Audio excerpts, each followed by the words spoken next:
उद्धव गटाने अदानी उद्योग समूहाविरोधात मोर्चा काढलेला आहे। सुमारे 1.5 लाख लोक या मोर्चामध्ये सहभागी होण्याची शक्यता वर्तवण्यात आलेली आहे।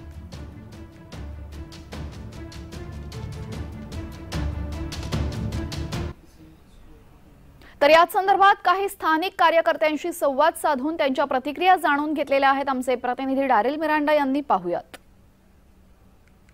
धारावी पुनर्विकास प्रकल्पाविरोधात आज उबाटा गटाचा मोर्चा होणार आहे। आपण मागे पाहू शकतात की धारावी टी जंक्शन येथे मोठे बॅनर देखील लावण्यात आले आहे।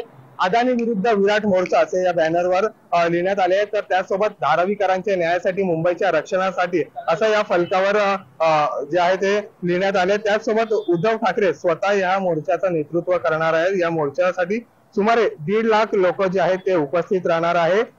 उबाटा गटाने मोर्चाची प्रचंड तयारी देखील केली आहे आणि आता या मोर्चाकडे सर्वांचंच लक्ष लागलं आहे। मोर्चाचा मार्ग धारावी टी जंक्शन ते अदानी समूहाच्या कार्यालयापर्यंत असणार आहे। बीकेसीतील सेवी कार्यालयाबाहेर उद्धव ठाकरे जे आहेत ते उपस्थित जनसमुदायाला संबोधित देखील करणार आहेत। तर उद्धव ठाकरे या उपस्थित जनसमुदायाला काय संबोधन करतात हे पाहावं लागेल। त्याचसोबत या मोर्चाकडे किती लोक प्रतिसाद देतात, त्यासोबत किती शिवसैनिक या मोर्चात उपस्थित राहतात हे देखील पाहावं लागेल। व्हिडिओ जर्नलिस्ट महेंद्र जैनसह Daryl Miranda, Jai Maharashtra news, Mumbai.